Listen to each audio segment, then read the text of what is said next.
Bien, pues buenos días de nuevo a todos los congresistas, tanto los que estáis en la sala como los que nos acompañáis online.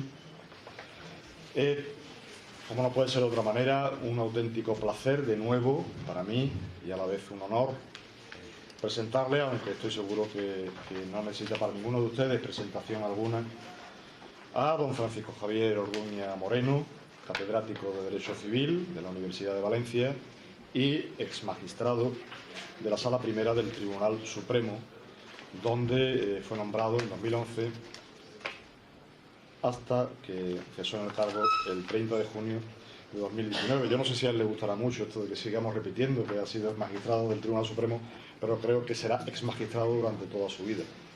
Bueno, es un hecho, histórico, no puedo decir que no. Es decir, que efectivamente pues eso ya va dentro de la... Sí, no me molesta, no. Javier, que es, yo creo que ya amigo de esta casa y si me permite, fijo y discontinuo de plantilla, porque que esperamos que este congreso se repita como mínimo bianualmente y él queremos que esté con nosotros siempre que quiera. Es académico de honor de la Academia Internacional de Ciencias, Tecnología, Educación y Humanidades desde el 22 de junio de 2013. Académico correspondiente de la Real Academia de Legislación y Jurisprudencia desde 2 de febrero de 2015.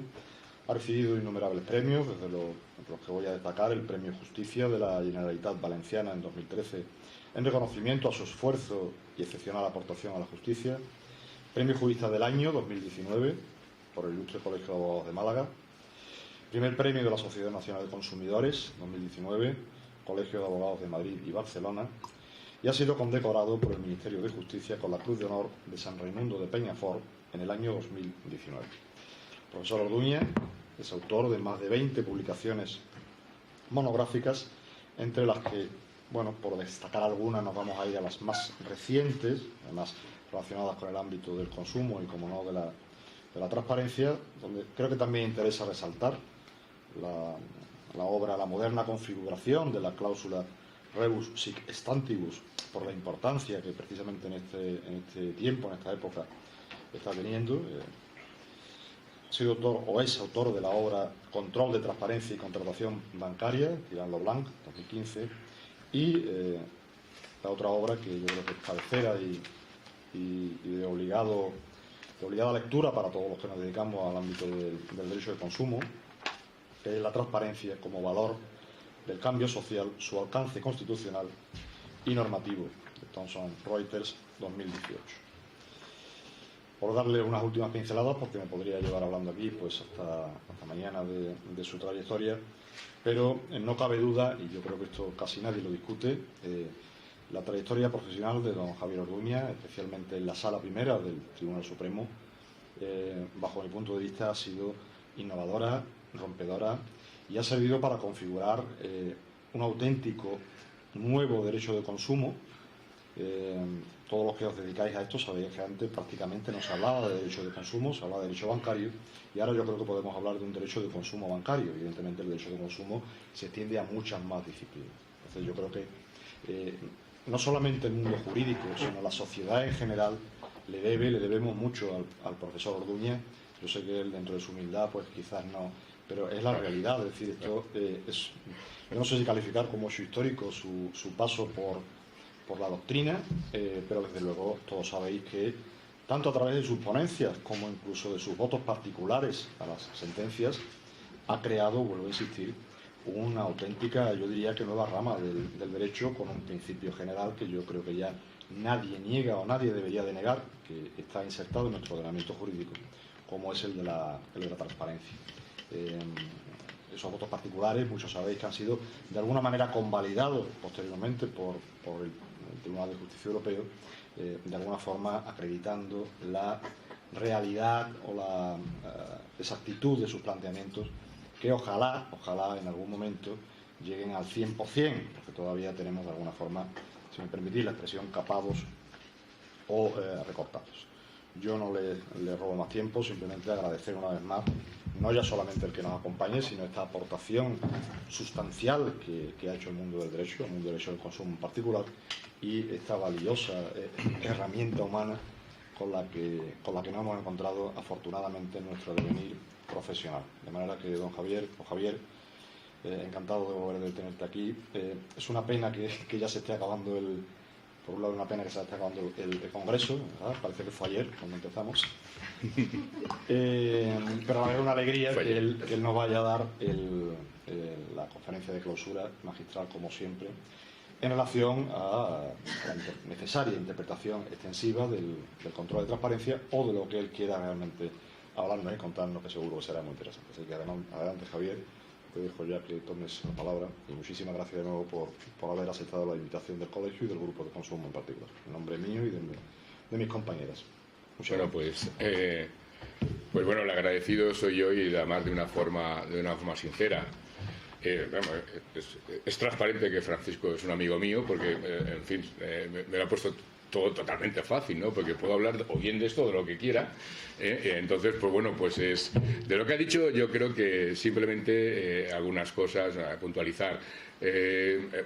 Mi paso por el Tribunal Supremo, pues para mí ha sido un periodo de formación muy importante y sencillamente me ha permitido la oportunidad de aportar, pues modestamente las sentencias en las que fui ponente y en las que fui simplemente miembro de la sala. Y esa aportación está ahí, por tanto yo creo que eso es. La relevancia, ¿no? Pues es una cosa que la tienen que decir los demás, ¿no? Y aquí aprovecho, ya empezamos un poco porque veréis como hoy en día todo el mundo se declara autotransparente, ¿no? Es decir, cualquier político, cualquier presidente de Federación Española de Fútbol, con todos los pollos que nos están cayendo encima, lo primero que dice, no, somos muy transparentes. Bueno, es que esto no tiene que decir uno. Son los demás los que tienen que decirlo. Y sobre todo, tienes que crear instrumentos claros e independientes que te permitan esa transparencia. Que no por mucho decir soy transparente, se va a convertir eso en transparente. Yo creo que diría que a mayor redundancia de cuando uno dice que es transparente, pues menos transparente es. Es decir, mayor necesidad tiene que justificar pues posiblemente la falta de transparencia. Esto, que es una obviedad, pues me sirve a mí para decir que, bueno, que la opinión me merecerá siempre el respeto que tengáis sobre mí, bueno, pero los hechos están ahí y serán valorados. Y luego, para mí, decir que es una satisfacción Francisco, porque como ya tiene experiencia, ha citado los fijos discontinuos, que es un tema laboral pues ya de décadas, pero yo diría que aquí, mi presencia aquí en este ilustre colegio de Granada y en estas jornadas, pues yo creo que soy sancionado por el TJUE con los interinos. Yo ya soy fijo, no fijo discontinuo, yo ya soy fijo. Según la última jurisprudencia del TJUE, nada de fijo discontinuo, una categoría que hablaremos ahora, porque Francisco Pretines la verdad es que me la ha puesto muy bien para rematar algunas cosas. Esto de fijo discontinuos a mí me suena exactamente igual a las categorías de limitativas, delimitadoras, que ahora analizaremos. Por eso también tiene, vamos a decir, tiene su risa, ¿no? Para si no fuera una cuestión tan seria, ¿no? Pues bien, dicho esto, lo que sí que a mí me encanta cada año que vengo aquí fundamentalmente con mucho placer, porque Granada es una ciudad, es verdad, es una ciudad especial, aunque los sevillanos no lo vean así totalmente, pero es verdad, no hay que remontarse al Reino de Granada, simplemente hay que venir aquí para ver que efectivamente tiene un ámbito cultural, histórico, patrimonial distinto, ¿no?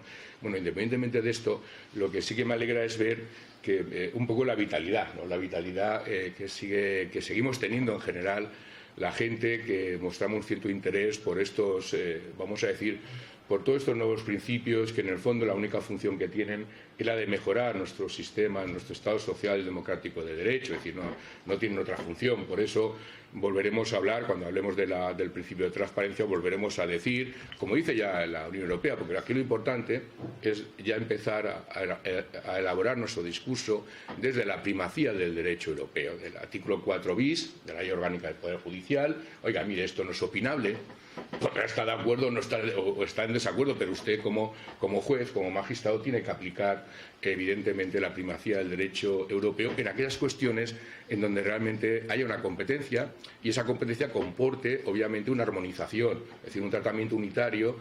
Veremos que esa competencia, esa armonización, fundamentalmente reglamentos y directivas, pues lleva básicamente a que estemos muy a puntos o analizando las propias definiciones, porque son definiciones armonizadas. Es decir, bueno, Lo digo, por ejemplo, el tema clásico del término del crédito revolving, ¿no? El crédito revolving, eso lo hemos hecho también en algunas conferencias, no es el crédito que Azcárate tenía en la cabeza. Oiga, Azcárate tenía el préstamo. El crédito revolving es una figura sometida, obviamente, a las directivas de derecho de consumo. Pues no, es obvio. Pues aquí sucede claramente esto, además de entender, y también me referiré un poco a ello, de que efectivamente lo que llamamos, Francisco ha dicho que podíamos hablar de un derecho de consumo, que podíamos hablar precisamente de un derecho bancario y también de un derecho de consumo, y yo ya os diría claramente que la mejor estrategia de defensa es hablar realmente, cuando nos referimos a transparencia, esto no vale como un nuevo derecho de la contratación. Porque en el fondo está totalmente integrado dentro del propio sistema económico y jurídico de la Unión Europea, del Tratado de Funcionamiento de la Unión Europea.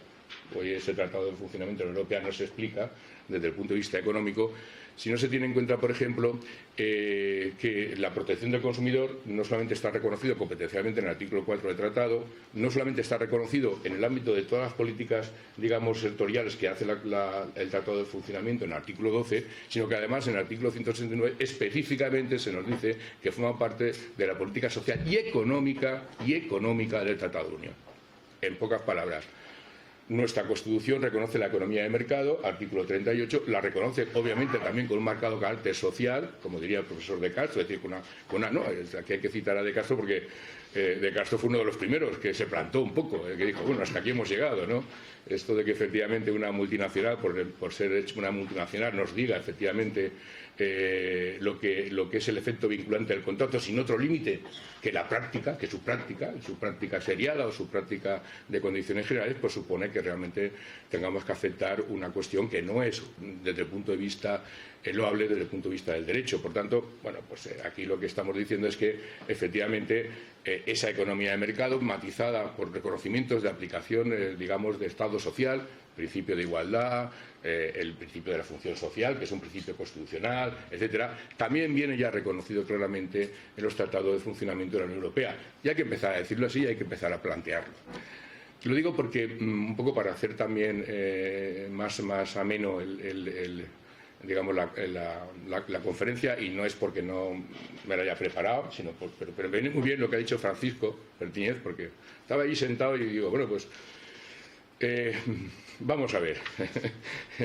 Porque claro, yo aquí vengo a hablar yo vengo a hablar de mi libro, no, aquí mi librillo aquí es, no sé, me parece que era la transparencia, la interpretación extensiva del valor del principio de la transparencia. Bueno, esto se entiende desde el punto de vista conceptual desde el principio, es decir, si realmente la protección del consumidor es ya dentro del ámbito del sistema económico del Tratado de Funcionamiento un elemento funcional del propio, vamos a decir, digamos, correcto funcionamiento del mercado interior y equitativo funcionamiento del mercado interior, significa que efectivamente la transparencia tiene que ser por necesidad un elemento de interés general, es decir, porque cumple los objetivos de interés general que marca el Tratado de Funcionamiento, y una cuestión de interés público, porque evidentemente cumple también las concretas funciones que tiene marcada, en este caso, la Unión Europea competencialmente. Y esto determina, pues básicamente, una conexión clara con lo que hemos hablado de la Directiva 93/13/CE, en donde realmente el propio comunicado de la Comisión Europea de 27 de septiembre de 2019 destacaba, y esto es muy importante, que la Directiva 93/13, pues básicamente era una directiva no solamente de normativa, sino de principios.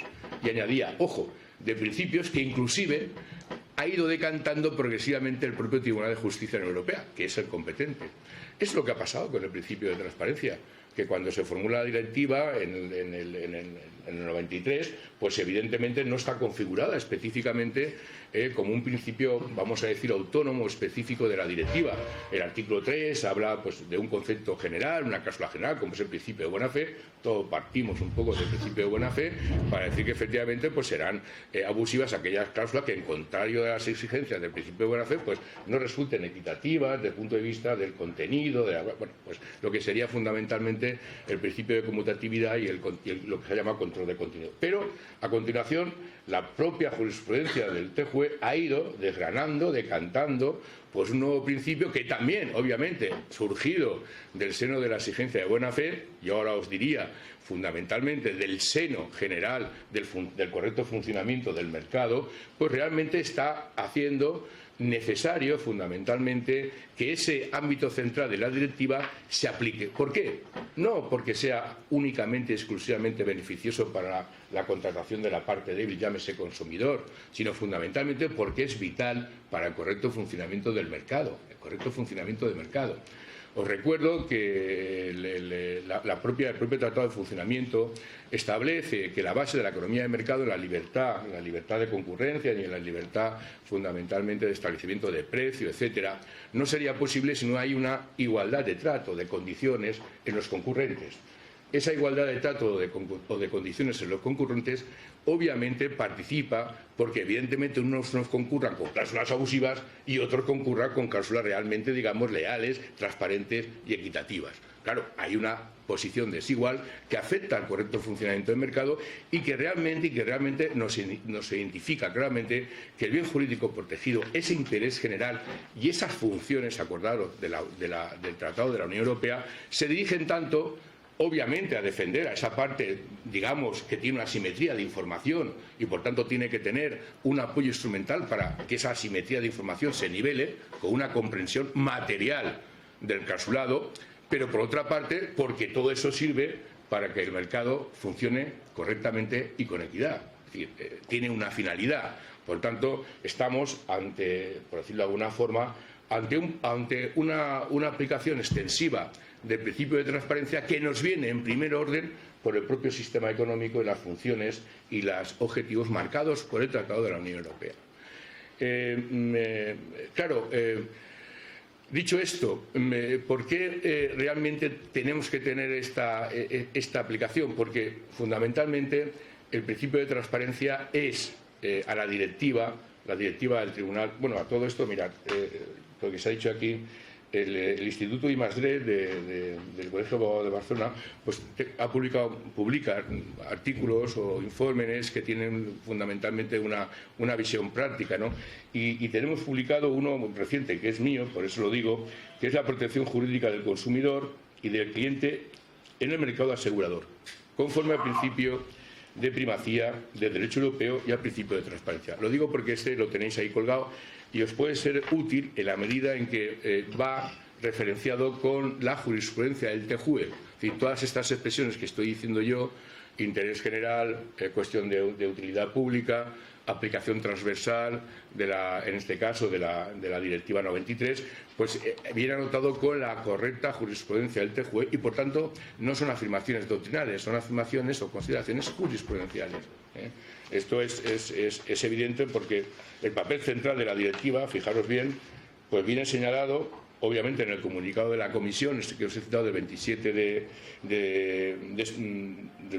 de septiembre de 2019, pero fijaros bien, básicamente el propio comunicado destaca que realmente la Directiva 93/13 es un instrumento central para lograr la equidad y buen funcionamiento del mercado interior europeo, lo que acabo de decir. Pero luego señala, fundamentalmente, lo podemos contrastar, por ejemplo, la sentencia del 6 de julio de 2017 del TJUE, para señalar que la precitada directiva, la 93/13, se aplica a todos los contratos celebrados entre profesionales y consumidores en todos los sectores de la actividad económica. Es decir, es transversal, lo que conocemos como horizontal.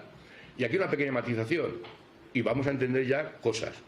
Oiga, lo transversal en la Directiva 93 no es tanto lo que llamamos control de contenido, que es verdad que está sometida a una excepción, es decir, efectivamente, o bien que el ordenamiento jurídico nacional permita ese control directamente, o bien que haya una falta de transparencia para poder el juez entrar a valorarlo.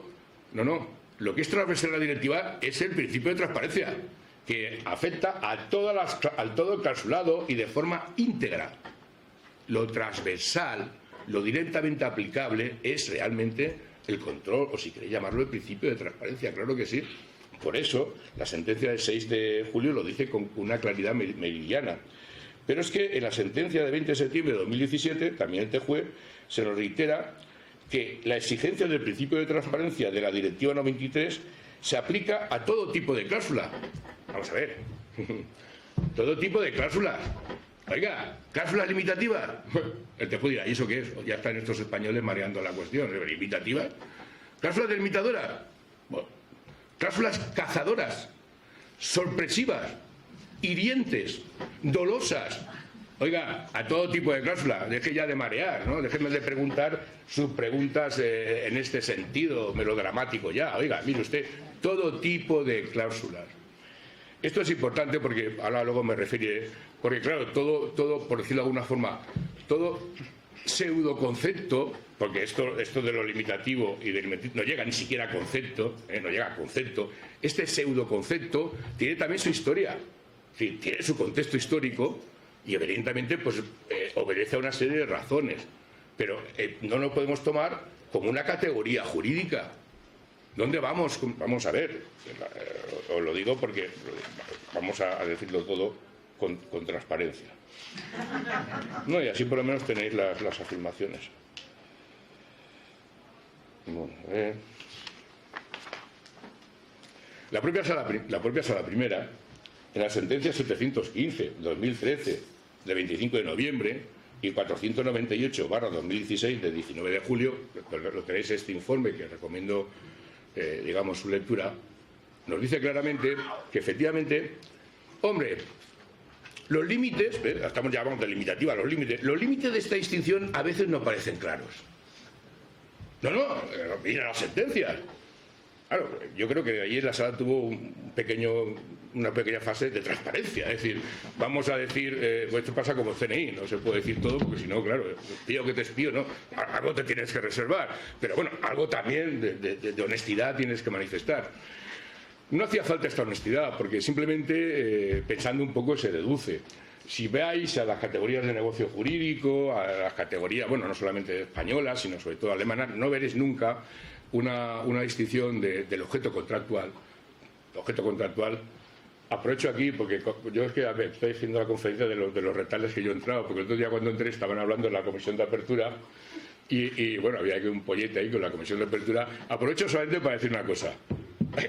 El TJUE ha dicho precisamente del objeto contractual, por cierto, que la Directiva 93 no se inventa el objeto contractual, la única especificación que tiene es el 4.2, el objeto es un término bastante abstracto que manejamos en derecho, que bueno, que tampoco tiene demasiada repercusión desde el punto de vista conceptual, pero lo que dice el TJUE es muy interesante, es decir, oiga, mire usted, es que no podemos considerar como objeto todas las cosas, porque entonces el control de abusividad prácticamente no se puede hacer, es lógico. Si yo digo objeto del contrato, pues bueno, pues yo mismo, mi hermana, mis sobrinos, oiga, ese señor que me cae bien, la vecina del quinto.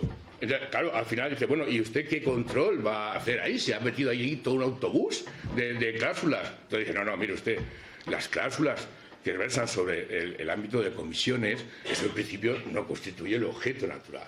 En un contrato de préstamo, el objeto natural obviamente es lo que se presta y lo que se tiene que devolver. Si tiene intereses, pues será el préstamo con interés, pero fundamentalmente es el concepto de mutuo, oiga, lo que te dejan ahí. No otra cosa. No la TAE, la no sé qué, no sé, no, oiga, no, mire, el objeto es el objeto, porque si el objeto fuera todo, muy amplio, no habría el control de abusividad, por tanto perdería su esencia. Pero claro, aquí hay un sesgo clarísimamente positivo de sinceridad, porque cuando estudiamos el objeto del contrato, pues obviamente a lo máximo que llegamos es, bueno, al objeto, vamos a decir, a la descripción de la materia jurídica, la tipicidad, la naturaleza del contrato, que es esto. Claro, vamos al contrato de seguro y decimos, ¿qué naturaleza tiene el contrato? Pues el contrato, pues asegurar un riesgo, ¿no? Digo yo. No, es que en el riesgo usted va a tener que decir lo que es limitativo y lo que es delimitativo. Oiga, pues está dentro del objeto del contrato de seguro. Oye, no hay seguro si no hay un riesgo. Y si no hay una prima para establecer ese riesgo. No, pero mire usted, tiene que ser lo que normalmente define el contrato. Oiga, al contrato de seguro lo define la cobertura del riesgo. No, es que es así. Por lo tanto, oiga, la cobertura de riesgo es definitoria del contrato de seguro. Si no existe contrato de seguro. Sería un contrato totalmente. Por lo tanto, Oiga, es que ni siquiera con los 3 parámetros que dio el Supremo algunas veces para distinguir entre lo que son condiciones limitativas y limitadoras, podemos llegar a la conclusión de que eso es un concepto jurídico nítido, una distinción nítida. No lo es. Cuando se establece la ley de condiciones, que es de 1980, el mérito que tiene la ley de condiciones, la ley de contrato de seguro, era ser la primera referencia legal que habla precisamente de condiciones, como precisamente fue, paradójicamente, la ley de práctica restrictiva del 63, la primera normativa que habló de orden público. Precisamente, y veráis la conexión que existe ahora entre orden público como elemento configurador, limitativo de lo que es la autonomía de la voluntad y lo que son los conceptos ahora modernos pues de transparencia. Está todo ligado. Está ligado en un derecho a la competencia. El otro día hablábamos de que efectivamente, por decirlo de alguna forma, el supervisor en materia de competencia, pues hoy en día le ha cambiado la realidad, porque en un contrato de inversión tienes aspectos de seguros. Y sin embargo tenemos una dirección de seguros que mira para un lado, una dirección del Banco de España que mira para el otro y la Comisión de Mercado de Valores que mira para allá. Y al final dice, pero es que todo esto está integrado ya contractualmente. Entonces, aquí se ha hablado de práctica, y me parece muy bien. Si precisamente ya hemos dicho, y eso es pacífico de la sentencia de 18 de junio de 2012, que eso fui ponente y lo puse y mira, coló y ahí está, y es verdad. Si es pacífico que la contratación bajo condiciones generales, si queréis también bajo la fórmula de adhesión en condiciones generales, es un modo de contratar autónomo y específico, diferenciado del modelo de contrato por negociación, si eso lo tenemos de una forma pacífica, lo es, fijaros bien, lo es, porque ese modo de contratar es una práctica del mercado. Es decir, yo cuando contrato alguna cosa con Carlos Vallujera, que contratamos algunas veces algunas cosas. Carlos, nuestros contratos, un poco mierdecillas, no son prácticas, ¿verdad? Porque claro, son contratos de esto que hacemos tú y yo y lo que sea, no son prácticas. Porque Carlos ni es una multinacional y yo tampoco soy un pequeño, mediano, digamos, empresario. Somos unas personas normalillas. Esto es práctica porque obviamente determina la contratación serial, la textura de una contratación. Y por eso, al ser una práctica, tiene una proyección de normativizar esa práctica. Y por eso, porque tiene textura como el derecho de la propiedad, se puede establecer una función social, cosa que no podemos hacer en un contrato por negociación. Porque evidentemente su textura, su plasticidad, desde el punto de vista del interés general, de la utilidad pública, de las funciones encomendadas a la Unión Europea, no permite esa plasticidad, o sea, no permite concluir principios o aplicaciones generalizables a un tráfico que es un tráfico estrictamente individual. Nace y muere en la negociación que tenemos Carlos y yo. Totalmente distinto a una práctica de negociación, evidentemente, que nace sin contratación y no muere con la contratación de unos particulares, porque continúa, por eso es una práctica. Y esto lo tenemos que tener muy claro para precisamente defender claramente que en estas prácticas es fundamental este equilibrio de principios y, por tanto, la aplicación clara. Cuando el Tribunal Supremo dijo que efectivamente no podíamos distinguir con un bisturí dónde llegaba lo limitativo y lo delimitativo, era porque efectivamente en la propia configuración de la Ley de Condiciones Generales de 1980, que, insisto, ya conocía la ley alemana de Condiciones Generales del 77, quiso dar una protección meramente formal, es decir, acorde con el modelo del Código Civil, y no meterse, porque no era su función, en el ámbito ya de las condiciones generales que sí que ya estaban reguladas en la Ley de Condiciones alemana del 77 y posteriormente en la francesa del 78. Y ahí no se quiso meter, por eso habla de cláusulas lesivas. No habla de cláusulas abusivas, porque entonces ya el lío hubiese sido bastante mayor. Y está pensando en cláusulas lesivas, efectivamente, como cláusulas perjudiciales, de alguna forma para él. Es verdad que en la sala primera hemos interpretado el concepto de cláusula lesiva como cláusula abusiva, pero también es verdad que lo que resulta matizable en este sentido es, fijaros bien, pretender mantener el sistema de protección meramente formal del artículo 3 y no empezar, que es el consejo que os doy yo, a exigirles a los órganos jurisdiccionales nacionales que apliquen por primacía del derecho europeo el control de transparencia. Oiga, que no está basado en una cláusula limitativa para que después me diga que es limitativa y además abusiva por ser sorpresiva. No. no está basada en la sorpresa, está basado en un control de legalidad. La ley de contrato de seguro de 1980 no establecía un control de legalidad. Lo que establecía eran unos parámetros, vamos a decir, de características formales, de resaltes si eran limitativas y de entrega si eran fundamentalmente condiciones generales, pero no establecía un propio control de legalidad, es decir, un control que permite a los jueces, con base a la normativa, en este caso la directiva del 93, establecer la legalidad, el ajuste de esa validez, de esa cláusula, al propio sistema normativo tal como lo estamos aquí diciendo. No lo establecía, por tanto, ¿cuáles eran las obligaciones de resaltes? Si os pensáis, pues la accesibilidad y la asequibilidad, pero todo eso de acuerdo con criterios del Código Civil. Oiga, asequibilidad, usted ponga en las limitativas por lo menos un cierto resalte. En las condiciones generales, oiga, por lo menos entréguesela, porque el artículo 3 daba dos posibilidades: que las condiciones generales estuvieran integradas en la póliza, lo que ha dicho Francisco, es que esto sería una póliza, no, es que eso el artículo 3 te lo permite, ya que podrá estar integrada en la póliza o entregarse por separado. Claro, ¿qué prefirieron las entidades aseguradoras? Entregar por separado, evidentemente, entregar por separado, pero claro, esa asequibilidad era que por lo menos el cliente tuviera asegurada una asequibilidad.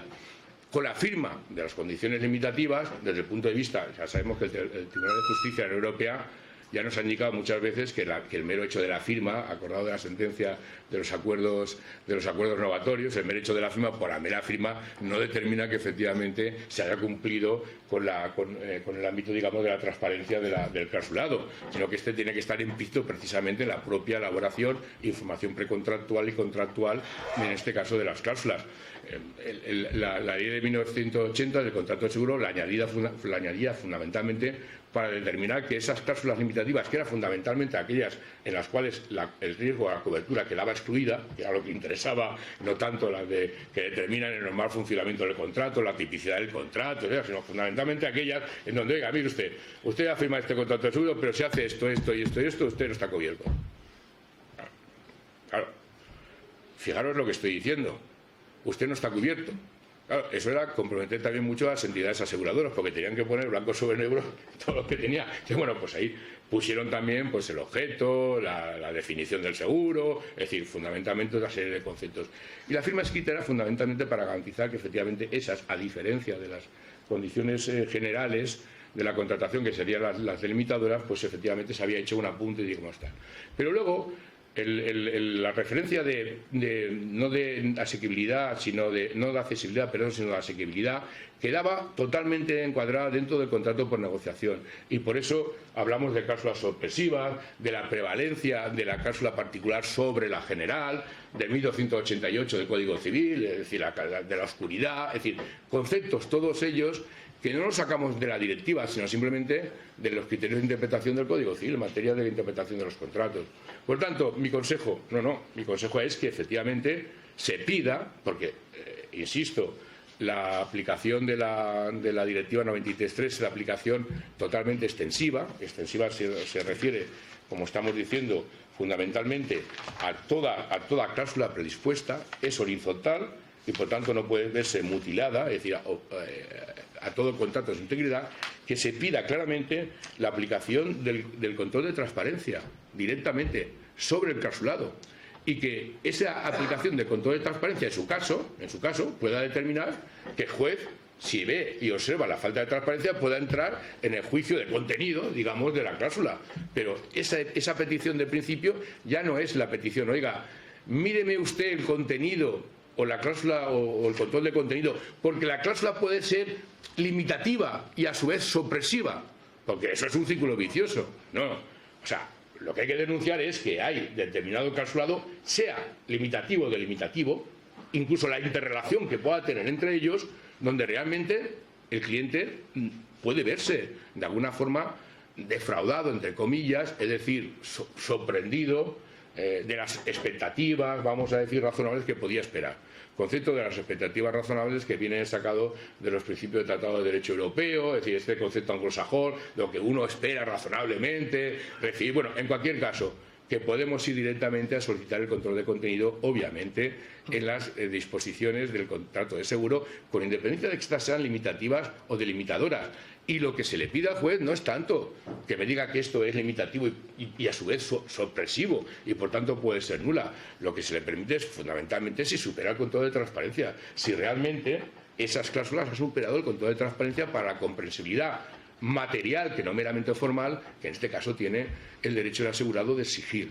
Y si eso es así, pues que determine directamente la nulidad de la misma, porque afecta a un elemento esencial, o si se pretende, o lo que pretende el consumidor, el asegurado, que aquí esa matización me parece muy interesante, que no solamente es el consumidor, puede ser también el profesional, etcétera. Si lo que pretende fundamentalmente el asegurado es también que el desajuste entre la adecuación, la desproporción del precio, pues evidentemente a través, obviamente, si se trata de un elemento esencial, la prima, etcétera, pues que a través de esa falta de transparencia entre también en el juicio. Pero muchas veces no será suficiente con que entre en el juicio de transparencia, porque la transparencia, la falta de transparencia ya puede comportar, obviamente, ese ámbito, digamos, en este caso, de nulidad de la cláusula.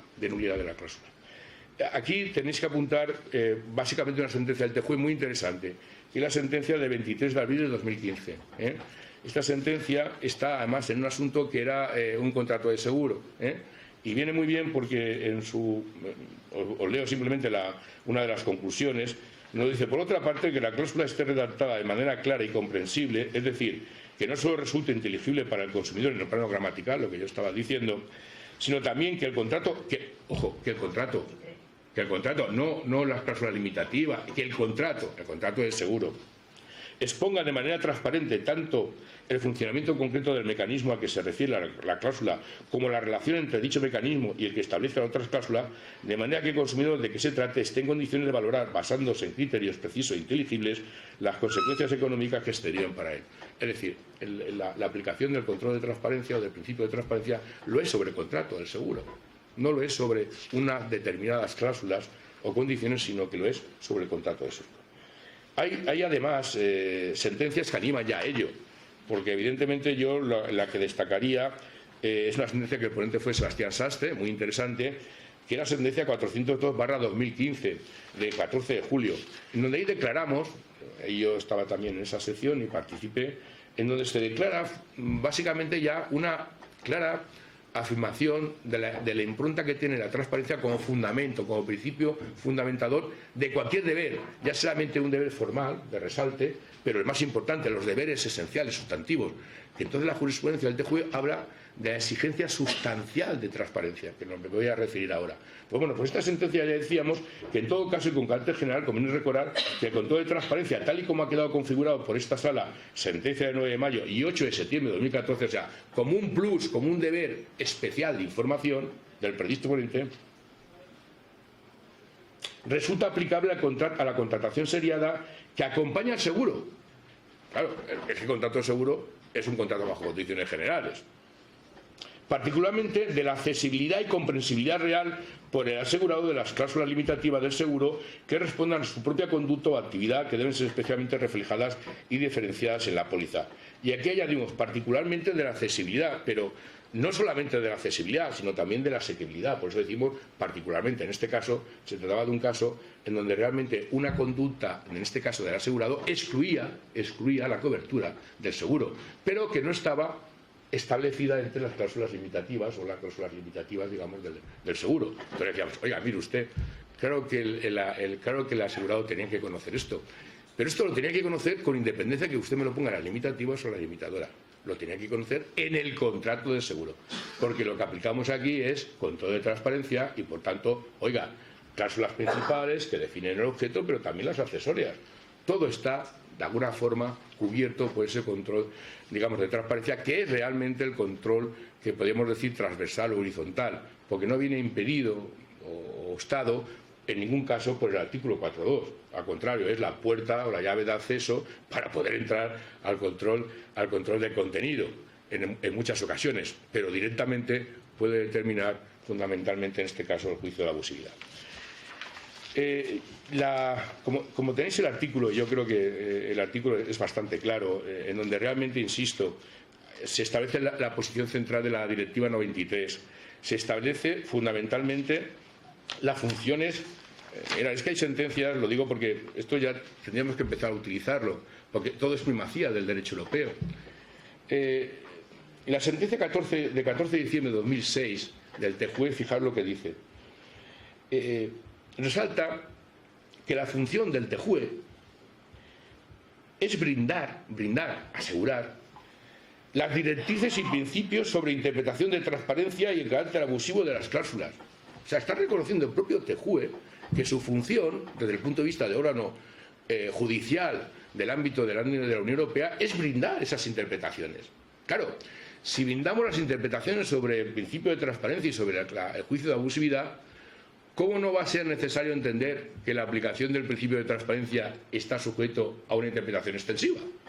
Es como si yo os dijera que el principio general de buena fe, que está reconocido por el Tribunal Constitucional como un principio, entre comillas, de orden público, económico, porque es una de las directrices que hay que tener en cuenta, pues se puede interpretar restrictivamente.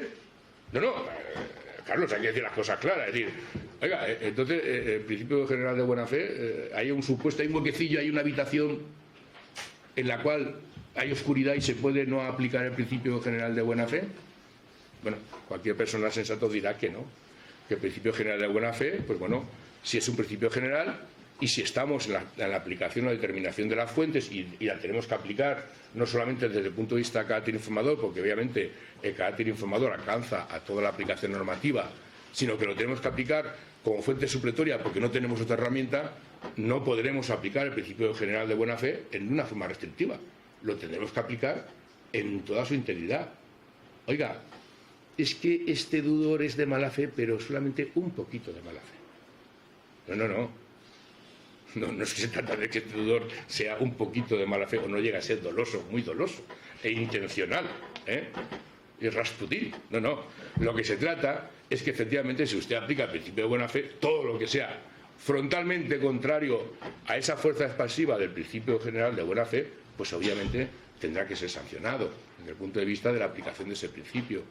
Y esto es muy importante porque el TJUE está reconociendo que sus funciones es precisamente brindar, asegurar estas aplicaciones. De igual forma, fijaros que cuando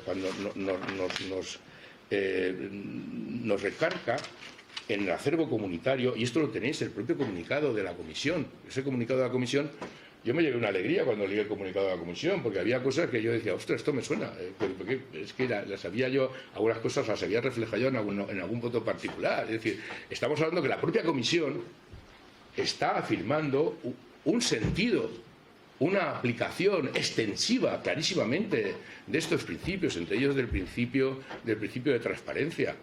No nos podemos desanimar, porque las transformaciones sociales cuestan mucho, cuando realmente haya pasos pues, de duda o incluso hacia atrás. No, al contrario, lo que hay que decir es que eso es contrario, oiga, no solamente a lo que podemos entender por principio de transparencia, sino que es contrario a la aplicación extensiva del principio de transparencia, que ya por sí es una obligación, es normativamente, digamos, exigible, porque lo dice fundamentalmente ya el TJUE.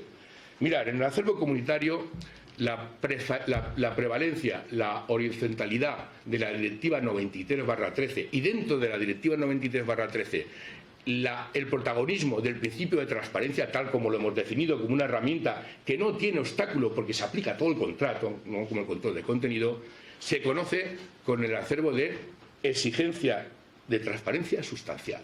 Así se refiere últimamente el TJUE para hablar precisamente de este carácter horizontal. Y por tanto nos delimita que este carácter horizontal tiene básicamente tres notas. La transversalidad del principio de transparencia. Sí, afecta a todo tipo de contratos y en todos los sectores económicos, incluido obviamente los contratos turísticos, etcétera, pero también, es muy importante, los contratos de seguro, la contratación de seguro. Pero es que además esa horizontalidad determina, por la propia naturaleza de este principio y las funciones que tiene encomendadas el TJUE, acordaros, correcto funcionamiento interno del mercado y equitativo del mismo, que sea necesaria y exigible su interpretación extensiva. Bueno, eso tan es así que lo dijeron en la sentencia de 9 de julio de 2020 sobre los acuerdos novatorios y paradójicamente también se dijo en la sentencia de 3 de marzo sobre el IRPH. Es decir, si vais a los apartados 44 y 50 de estas dos sentencias veréis que el Tribunal de Justicia recalca que la valoración sobre la interpretación del principio de transparencia es necesariamente extensiva. Y en tercer lugar, que es también extensiva porque directamente puede en algunas ocasiones determinar el juicio de abusividad. Bien, si vemos que todo esto es así, llegamos a una conclusión muy clara. Y es que, por lo menos, tal como está configurada la transparencia en la jurisprudencia del TJUE, tal como la entiende la Comisión en el comunicado que nos saca, y tal como está desarrollándose desde el punto de vista del Tratado de Funcionamiento de la Unión, así con la base propia, tal, la transparencia, el principio de transparencia tiene que ser interpretado de una manera extensiva. Por tanto, cualquier interpretación que realmente no sea congruente con esta interpretación extensiva, en principio es censurable. ¿Y qué es una interpretación no acorde con una interpretación extensiva de un principio? Porque estamos aquí hablando de un principio de transparencia. Pues mirad, es toda interpretación restrictiva, limitativa o fragmentaria del principio de transparencia que restrinja su aplicación. Y dentro de estas interpretaciones limitativas, fragmentarias o restrictivas que limiten el ámbito de aplicación del principio, también son aquellas consideraciones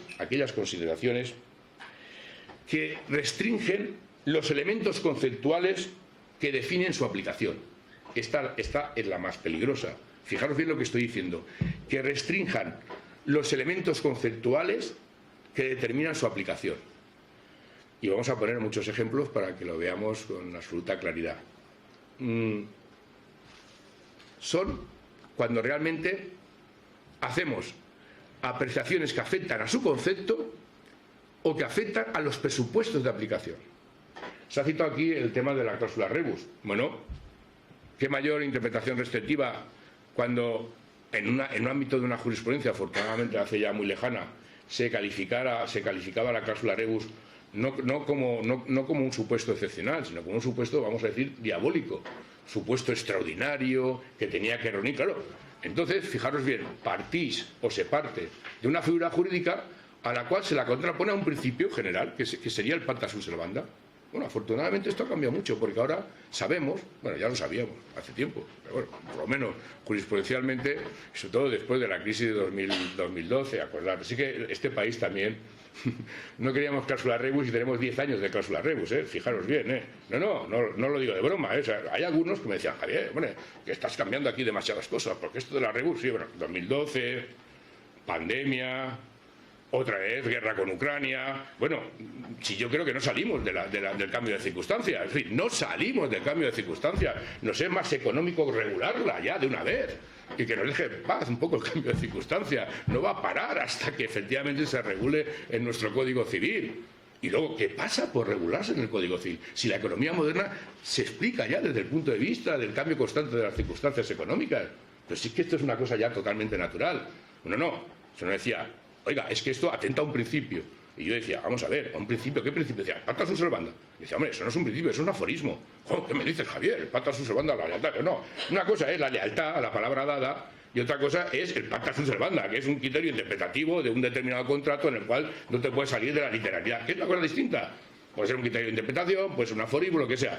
Lo que el 1091 del Código Civil consagra es obviamente el ámbito vinculador del contrato a la fuente, y eso nadie lo discute. Pero es que también nadie discute, en su sano juicio, que haya determinadas circunstancias o cambios de circunstancias que puedan afectar, de acuerdo con el principio general de buena fe, en este caso, determinados ajustes de cumplimiento contractual.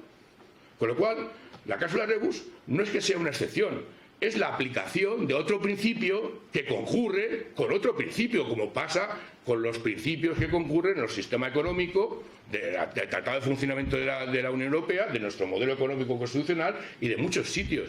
Hay una concurrencia de principios que se autocomplementan y a veces se autolimitan en la medida que los dos son dignos de protección. Por tanto, aquí en este tema ocurre lo mismo. Es decir, oiga, mire usted, es que el tema del principio de la transversalidad significa que es transversal porque interesa tanto, como he dicho, al consumidor, pero al propio mercado. Por tanto, claro que es transversal. no se pueden restringir los presupuestos. Cuando nosotros declaramos el principio, pero lo declaramos por la boca pequeña, es decir, si no nos lo creemos, entonces podemos pensar que la transparencia en realidad no es un principio, es simplemente un criterio técnico que acompaña a otros principios, pero por sí mismo no es un principio, con lo cual estamos determinando, por decirlo de alguna forma, o restringiendo su ámbito de aplicación. Cuando decimos que efectivamente, por ejemplo, en los deberes, muy bien, los deberes formales, si dejamos a la transparencia únicamente como un mero criterio de resalte formal, nos quedamos únicamente en un aspecto muy limitado de lo que es el principio de transparencia. Si indicamos, por ejemplo, que con la transparencia, pues hombre, vale que cualquier tipo de información, aunque no esté en el contrato, siempre que se la pueda buscar el consumidor, acordados IRPH, pues efectivamente pues tiene la posibilidad de ser transparente, pues estamos limitando el propio concepto de transparencia. Cuando en otras muchas sentencias hemos dicho que efectivamente la transparencia consiste en un plus obligacional, es evidente, en el plus obligacional de información que tiene la parte predisponente, que es la que ha predispuesto toda la relación negocial, sin contar con otra parte. Por eso tiene un plus, es que tiene un plus de información obligacional muy distinto y mucho más elevado que el que tendrían las partes en sus propios intereses privados en un contrato por negociación. Es así de sencillo. Y usted ese plus obligacional, lo que la directiva llama reequilibrio entre la asimetría de información, usted no se lo puede saltar porque entonces está mermando el concepto de transparencia. Está mermando el concepto de transparencia. Cuando decimos que efectivamente la transparencia, o puede haber transparencia, falta de transparencia y no abusividad, hombre, en fin. Es cierto que cuando se dicta la directiva, se elabora la directiva, aún no está decantado el principio de transparencia. Pero también es verdad que desde 2010, cuando el TJUE ha hablado de transparencia y esa transparencia ha afectado a elementos esenciales del contrato, es decir, fundamentalmente que el cliente pudiera comprender y comparar dos elementos fundamentales de la competencia del mercado, comprender, evaluar y comparar para la competencia, entonces ha declarado que eso era por sí mismo determinante de la nueva. De hecho, la sala primera lo hemos declarado, lo declaramos en la cláusula suelo y lo pudimos declarar, afortunadamente porque el TJUE se adelantó, en el préstamo multidivisa, sin ningún tipo de problema. Bueno, llega el IRPH y bueno, es que oye, es que se hace duro, ¿no? ¿Puede haber falta de transparencia? ¿Usted ha podido evaluar? No, le conocemos que no ha evaluado. Y si no ha evaluado, ha podido comparar. Le conocemos que no ha evaluado. Pero no obstante, no ha habido abusividad. No ha habido abusividad entendido como perjuicio. Entonces preguntamos, ¿y desde cuándo usted mide la abusividad? Dice, no, yo la abusividad la mido únicamente en el momento de la contratación. Oiga, si eso fuera así, no hubiésemos anulado ningún swap. Porque los swaps empezaron a ser un poco puñeteros, no en la primera liquidación, sino en la tercera, la cuarta y la quinta. Al principio todos eran maravillosos. Ahora, evidentemente, no había posibilidad. Pero ¿cómo vas a medirlo en el momento? Lo que te dice el TJUE, correctamente aplicado e interpretado, es que obviamente la abusividad debe valorarse en el momento de la contratación, porque es ahí donde se han prefigurado las cláusulas o las posibles cláusulas abusivas. Pero el alcance de la abusividad, entendido en este caso como perjuicios, quedará determinado con la aplicación de la cláusula. De igual forma que la cláusula suelo perjudicó cuando el contrato bajó, cuando el tipo de interés bajó, porque al principio no bajó y por tanto hubiésemos dicho que ahí no había abusividad tampoco, porque claro, como cuando se firmó el contrato automáticamente no topó con el suelo, pues no ha habido abusividad. Claro, como veis, son interpretaciones que nos pueden parecer a estas alturas absurdas desde el punto de vista, con todo mi respeto, de justificación, pero lo que yo quiero daros a entender aquí es que no es tan absurdas, es que son interpretaciones que se desvían ya de la interpretación extensiva que está marcando la Unión Europea, que está marcando la Comisión y que está marcando el Tribunal de Justicia. Por lo tanto, bueno, yo diría que hay que tener un motivo de cierta esperanza en el sentido de que esta interpretación extensiva cada vez sea más alegada ante los tribunales, porque, ojo, y con esto termino, no solamente beneficia a los consumidores, que ha sido lo principio que he dicho en esta ponencia, es que beneficia el correcto funcionamiento del mercado. Últimamente las empresas están empezando a comprender que para ellas es no solamente un signo distintivo, sino económicamente es un signo de valoración, de solvencia, porque cuando más instrumentos de aplicación de transparencia impliquen en su oferta y comercialización de productos, más valor va a tener la empresa, desde el punto de vista, digamos, de su valoración social. Pues bien, pues muchísimas gracias por escucharme una vez más y, bueno, quedo a vuestra disposición.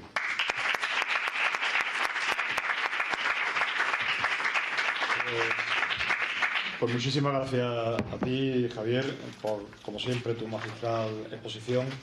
Compañeros, vamos muy mal de tiempo, no vamos a dar turno de preguntas, recordando una vez más que podéis dirigir las que queráis al mail del Congreso, congresodc@ikgr.es, y yo le voy a pedir a Javier que permanezca, si no le importa, la mesa ya para el cierre y clausura definitivo.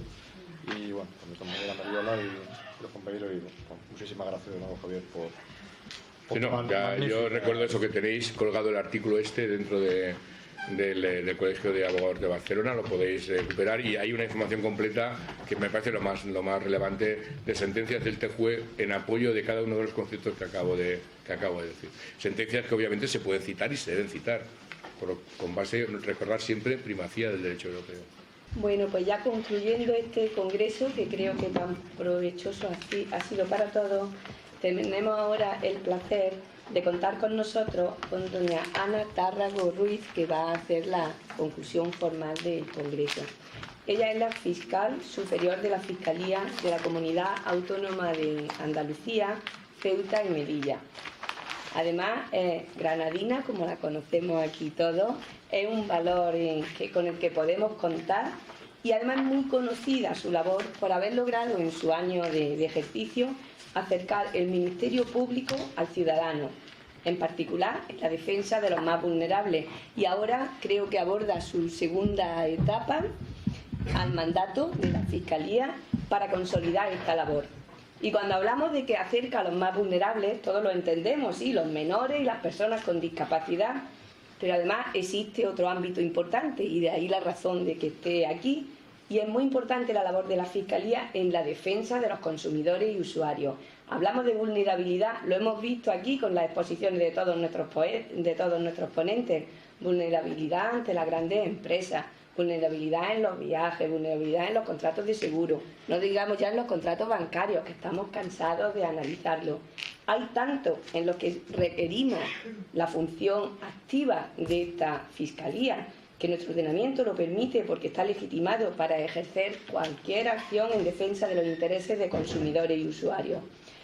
Es un placer por ello cederle la palabra para ponernos en situación del camino que nos espera y el camino que estamos construyendo con estos encuentros, con estos foros y con esta responsabilidad que los abogados, que entendemos también que tenemos que estar ahí al frente de la defensa de los consumidores y usuarios, estamos llevando.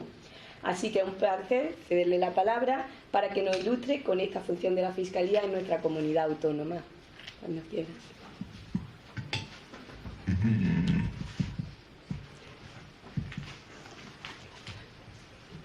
Bueno, buenos días.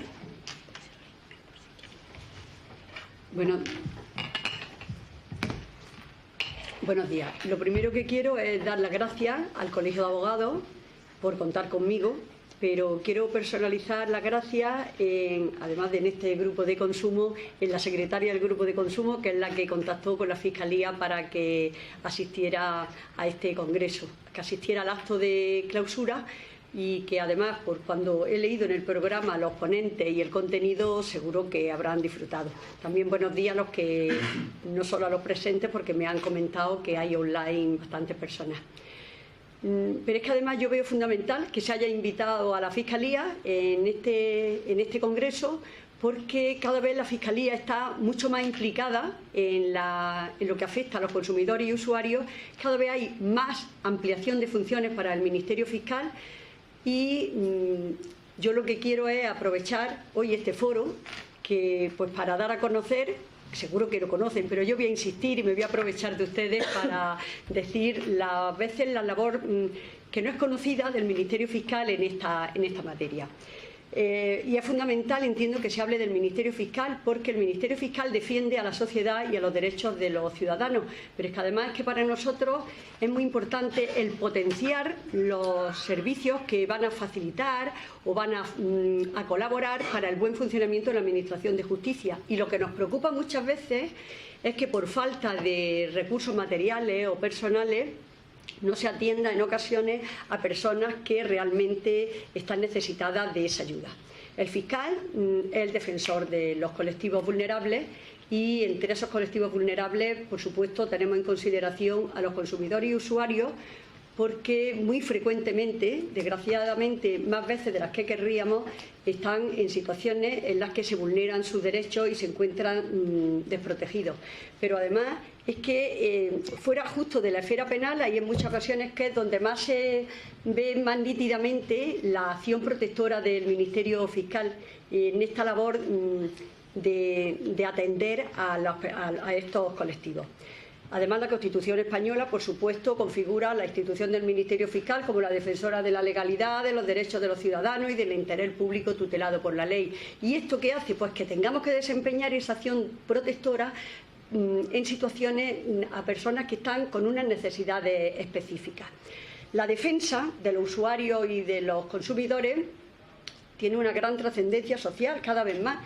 Y a nosotros la verdad es que a partir de la circular de la Fiscalía General del Estado de 2 de 2010, pues tuvo mucha más relevancia en nuestra función esta materia, porque ya con la circular esta era acerca de la intervención del Ministerio Fiscal en el orden civil para defender a los consumidores y al usuario, porque ya con la ley de 24 de junio de 2011 se le reconocía al fiscal el poder pedir la ejecución de las sentencias cuando se perjudicara, hubiera un perjuicio para los consumidores. Y además, a raíz de esta circular nos daban unas directrices por las que nosotros teníamos que reunirnos con asociaciones y con organismos administrativos para ver para detectar situaciones en las que realmente estuviera sobrepasado el consumidor y estuviera en una situación de indefensión.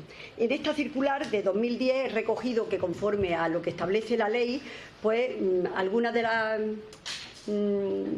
algunos de los postulados que me han parecido más interesantes.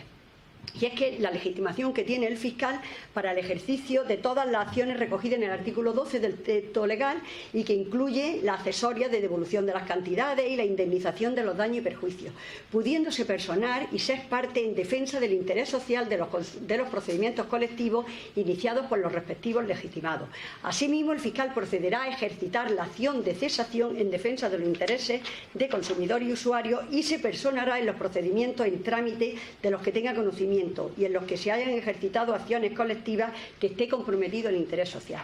Esta circular también nos dice que los fiscales, conforme al artículo 5 del Estatuto, podemos incoar diligencias que afecten a esta materia y que las diferentes administraciones y las asociaciones de consumidores y usuarios, o estos de forma directa, pueden hacer llegar al fiscal sus denuncias en relación con aquellas conductas que consideren lesivas para sus intereses, para que el Ministerio Fiscal adopte las medidas que considere necesarias o proceda a ejercitar la acción de cesación. Además, con periodicidad semestral, yo como fiscal superior tengo que remitir al fiscal de sala de la Fiscalía General del Estado, lo que a su vez me tienen que comunicar los fiscales jefes provinciales, las diligencias que incoamos, las demandas que hemos presentado y los procesos judiciales en curso en defensa de intereses superindividuales, de los que se tenga constancia y además el trámite en el que se encuentra. Igualmente, la circular señala que los fiscales solicitarán al órgano judicial la adopción de las medidas cautelares que se hacen referencia a los artículos 721, 728 y 732 de la Ley de Enjuiciamiento Civil, cuando sea preciso, para garantizar la tutela judicial efectiva de los consumidores y usuarios y la defensa del interés general. También se dictó una circular, la 2 de 2018, en la que se daban nuevas directrices por la Fiscalía General del Estado en cuanto a la protección jurídica de los consumidores y usuarios. Y se señalaba que el Estatuto de Protección de los Consumidores y Usuarios pues tenía una gran complejidad y que era incluso demasiado dinámico, con excesiva dinamismo. Pero es que esa complejidad, pues claro, es fácil entenderla por las de fuentes que tenemos, que es la Unión Europea, el Estado, las comunidades comunidades autónomas, la numerosa normativa que hay, pero además, atendiendo a su naturaleza, es que estamos en presencia de una materia en que hay numerosas disposiciones tanto de carácter público como de carácter privado. Y la ampliación de las facultades, de las funciones del Ministerio Fiscal, vinieron determinadas por la reforma de la Ley de Enjuiciamiento Civil de 2014, que reformaba el texto refundido de la Ley General de Defensa de los Consumidores y Usuarios y otras leyes complementarias. Porque aquí realmente es que nos obligó a una reorganización, una redefinición de la organización en la Fiscalía, y además teníamos que determinar cuáles iban a ser los aspectos que entendíamos tenían que ser prioritarios. Porque además, en todos estos casos, el Ministerio Fiscal, como interviniente, tenía que, además de las facultades de actuar, podría decidir qué recursos utilizar contra las resoluciones que vulneraran los derechos de los consumidores, incluso cuando lo consienta el litisconsorte, que esto era muy importante. Y teníamos que atender de forma prioritaria, según esta circular, a todos aquellos casos que realmente revelen situaciones pues, de subordinación, de inferioridad y de indefensión. Igualmente, esta circular última, la de 2018, nos indica a los fiscales a lo que tenemos que tener mayor atención. O sea, que nosotros tenemos que valorar, en primer lugar, pues las circunstancias subjetivas que afectan a la persona y ver si realmente se da la situación de vulnerabilidad. En segundo lugar, tenemos que ver si no hay otro medio de que se pueda acceder a la tutela judicial efectiva en una situación de igualdad, porque si no podíamos nuestra actuación tener un sentido contrario. Y finalmente lo que tenemos que valorar es como el montante del perjuicio que se haya podido producir al bien o al servicio. Y nosotros lo que tenemos que hacer es extremar la colaboración pues para detectar situaciones que se puedan presentar de abuso y que haya una estrategia unificada. En esta circular de 2018 se recogían como indicaciones algunas de las más relevantes que yo he señalado, que voy a indicarles, y que es que en las fiscalías provinciales donde no hubiera un responsable, un fiscal responsable de esta materia, obligaba a que se designara dentro de la sección civil. El que al exigir el artículo 51 de la Constitución la actuación coordinada de todas las administraciones implicadas y de las organizaciones de consumidores y usuarios, los fiscales encargados de las fiscalías provinciales tenían que actuar en coordinación con un fiscal delegado autonómico. ¿Y qué es lo que se consigue con todo ello? Pues que se actúe de una manera con unidad de criterio. Además, los fiscales debemos de ajustar nuestros dictámenes de competencia a las reformas llevadas a cabo por la Ley de Enjuiciamiento Civil y estar atentos a la tutela cautelar de los consumidores y usuarios. Y insiste la circular analizada en que la Ley de Jurisdicción Contencioso Administrativo y el Estatuto Orgánico en su artículo 314 legitima al fiscal para intervenir en el proceso contencioso administrativo en defensa de los derechos de los consumidores y usuarios, más allá del marco que les es permitido dentro de estos procedimientos especiales para la protección de los derechos fundamentales. En general, la labor tuitiva del Ministerio Fiscal pues se extiende cuando hay veces que hay personas o hay colectivos que por razón de raza, de género, de discapacidad o por cualquier circunstancias culturales, económicas, laborales, sociales, ideológicas, se encuentran en una situación de vulnerabilidad. Y el consumo es una circunstancia que nos acompaña a casi todos en nuestra vida y que realmente ese consumo no debería de ser una particularidad que llevara implícita un riesgo, pero sin embargo la práctica nos indica que no sucede así, que hay en muchas ocasiones que se sobrepasan los límites y que se vulneran los derechos. Y yo lo que entiendo es que el fiscal tiene que ser el defensor y confío que con el futuro cierto que tiene el fiscal y las expectativas de la estrategia de la Fiscalía es que el consumidor encuentre un defensor en el Ministerio Fiscal. Pero además es que también me gusta decir que en no pocas ocasiones el fiscal suple la inactividad de organismos y de incluso colectivos perjudicados porque no acuden al órgano competente y sí que lo hace el fiscal. Y esto ya, solo con eso, yo entiendo que se justifica la existencia de la Fiscalía de Consumo. Aparte que la moderna concepción del Ministerio Fiscal pues, ha tenido una gran revolución en esta materia. Porque además de que el fiscal, además de interponer las demandas, Con ello, con la existencia de esta Fiscalía, lo que nos sirve es para estar coordinados en la Fiscalía, entre las distintas Fiscalías, porque como los asuntos hay cada vez hay mayor complejidad, hay un aumento constante de estos asuntos que realmente son competencias del Ministerio Fiscal. ¿Y qué va unido con esto? La especialización de la Fiscalía, porque es que hay que estar al día en las distintas normas, en las distintas disposiciones que se van publicando, porque, como todos sabemos, es una materia compleja que hay que estudiarla, y cuanto más formemos estemos, pues mejor respuesta daremos a los problemas que nos plantea la sociedad. Pero esa especialización no me vale solo para la Fiscalía. Un ejemplo de ello es que estén ustedes aquí en esta materia para estar formados en ella.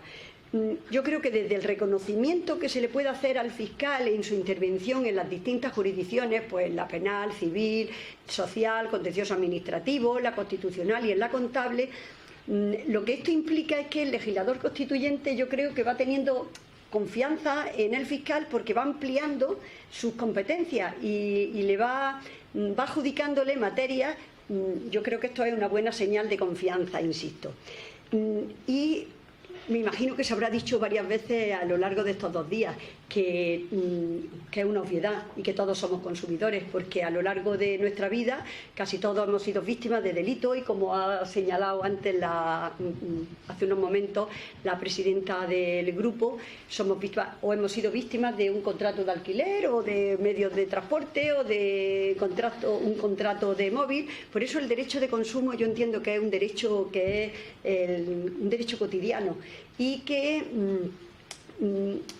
en muchas ocasiones nos encontramos con que hay una empresa que hace un contrato masa, nos señala unas condiciones, unas cláusulas, unos requisitos, y ¿qué nos queda a nosotros? Pues aceptarlo, y muchas veces se cometen abusos valiéndose de esas circunstancias. Los fiscales, en defensa de los consumidores, tenemos que actuar en las acciones de representación, y hay que estar muy atentos, porque un perjuicio ínfimo en un cliente, sin embargo, puede suponer un gran beneficio empresarial. Yo siempre, cuando hemos tratado estos temas, digo, es que hay que ver que poco dinero de varias personas, pues, bueno, como es poco no acudo a la tutela judicial, pero sin embargo hay que estar muy cuidadosos, porque sí que se pueden conseguir cosas. Yo les voy a poner algunos ejemplos, que como he dicho antes me voy a aprovechar de ustedes ya que estoy aquí, y voy a poner algunos ejemplos de actuaciones del fiscal. Así, por ejemplo, en un asunto que había 2.600 afectados en una pérdida que era de 2 euros al año por no domiciliar un pago, pues se cobraron 37.984 euros, de forma indebida, claro, y el fiscal interpuso la acción y se ganó la acción de representación. Luego, mi fiscal delegado autonómico, que fue pionero, lo que pasa es que, por un lado, me gusta decir este ejemplo, pero por otro lado es que es un fiel modelo de que tenga juicio y los pierda, o tenga pleito y los gane, o algo así, eso, tenga pleito y los gane, porque interpuso una acción colectiva, la primera en España, contra Gas Natural en Córdoba. La demanda la puso en 2003, la Audiencia de Córdoba le dio la razón en 2014, se interpuso recurso de casación ante el Tribunal Supremo, y hasta el 2017 no se dictó la sentencia. La ejecución se ha conseguido en 2019, pero bueno, lo tengo que decir. Otro ejemplo es, por ejemplo, valga la redundancia, en relación a las preferentes, porque hubo en Galicia una comercialización de participaciones preferentes en la que había 43.000 afectados. Se inició la acción por unas diligencias de investigación, unas diligencias preprocesales en la Fiscalía, se presentó la demanda, se inadmitió la acumulación de las acciones, la audiencia lo confirmó, luego estaba la acción de cesación, fue estimada en una sentencia de 2013, pero en esa fecha, o sea que por lo menos sirvió para hacer ruido, porque en esa fecha se presentó una proposición no de ley de ampliar la legitimación del fiscal para ejercitar acciones, con lo cual ya también nos dimos nosotros por satisfechos. Otro ejemplo que a mí me pareció interesante, en una autovía en Pontevedra, en la AP9, que se cobraban peaje íntegro y sin embargo no se daban los mismos servicios. ¿Por qué? Porque se había limitado el servicio en algunos carriles, se había limitado la velocidad y había atascos. Y sin embargo, fueron 77 millones de tránsitos afectados, 90 millones de euros sobre la recaudación directa. Y en la vía penal, el fiscal interpuso el recurso de casación ante la Sala Segunda del Tribunal Supremo al no darle la razón la Audiencia Provincial de Pontevedra. Es un recurso que está pendiente de resolución, pero no obstante, al salir en la prensa, en los medios de comunicación, la postura que estaba manteniendo el fiscal, bueno, pues se dijo que pese a hacer atascos, que pese a todos los atascos que había, se estaba cobrando lo mismo y sin embargo se estaba perjudicando. Pues tuvo un gran efecto porque además de arreglarse el problema, intervino hasta el Parlamento. Y luego en un juzgado de lo mercantil, que este es un tema curioso, en Pontevedra, el número 3, se estimó íntegramente la demanda del fiscal contra la empresa que vendía unos patinetes eléctricos con 2.000 vatios de potencia. Se detectó esta velocidad porque la policía local que lo iba persiguiendo corrían más los patinetes que la moto de la policía local. Y se comprobó.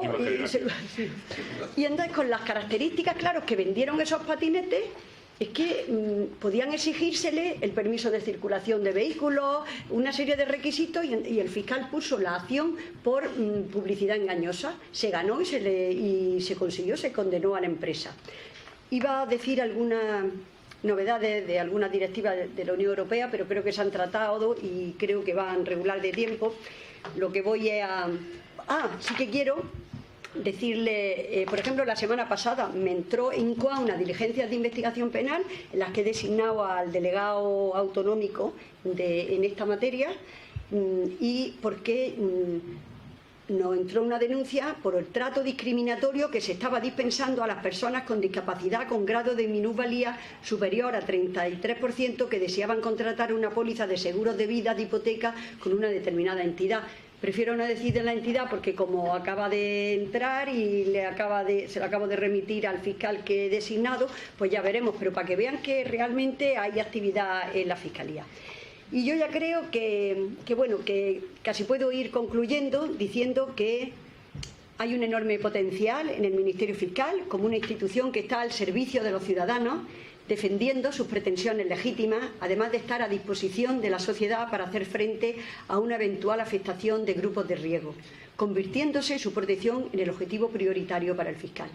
No podemos olvidar que la Constitución, como el cima de nuestro ordenamiento jurídico, asumió que el fiscal se apoyara en el respeto de los derechos inviolables y en la dignidad de la persona como base de paz social y de orden público.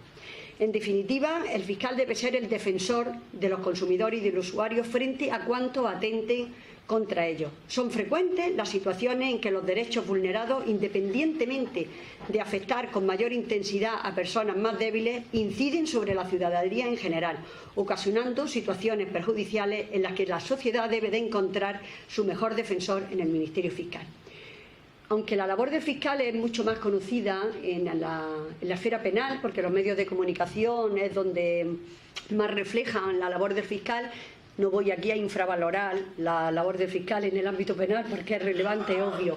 Lo que sí me gusta es defender la labor, que aunque es más silenciosa, es muy importante, la labor que hace el fiscal en las áreas civiles, y a mí me gusta mucho potenciarla, porque aunque sea más silenciosa, podemos realizar una función que a mí me gusta mucho porque es atender a colectivos que por ellos mismos a lo mejor no pueden o que están en unas situaciones en las que están en desamparo y pueden encontrarlo en nosotros.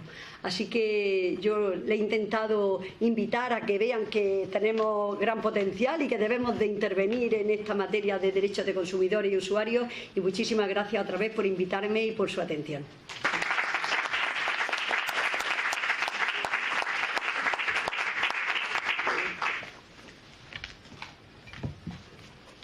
Bueno, pues el Congreso está llegando a su fin.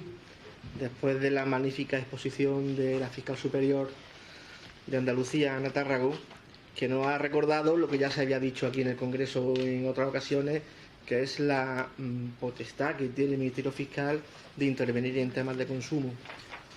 Hoy nuestra compañera Paz nos ha recordado en algunos ejemplos de pequeña cuantía, cuando en los vuelos te meten los 5 euros y va el cliente que me han cobrado 5 euros de más y no puedes hacer nada, evidentemente.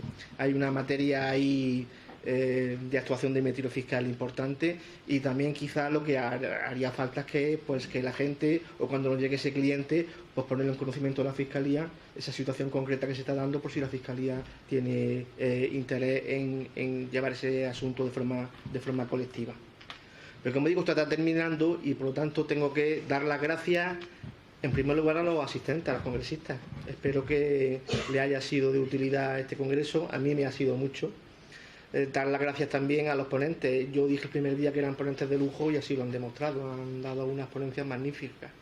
Hay que dar las gracias también a los patrocinadores, que evidentemente sin ellos pues quizás no se hubiera podido realizar este congreso. Y especialmente quiero dar las gracias al grupo de consumo, un grupo en el que el colegio estamos muy orgullosos porque son rabiosamente activos. Gracias a Mariola, a Javi, a Cristina, a Pilar, ¿no? Y a todos los miembros de la Junta Directiva. Como digo, y dije y no me equivoqué, yo ya por lo menos estoy esperando ansiosamente el tercer congreso. A ver, que cada vez tienen más difícil superar el anterior, pero estoy seguro que lo conseguirán. Como digo, esto se termina, no sin antes, dice el programa, que hay una copa de vino español aquí en los jardines del colegio. Espero que sea más de una copa, porque el programa pone copa de vino español, pero bueno, por tanto, sin más, dar las gracias a todos los asistentes y queda clausurado el congreso.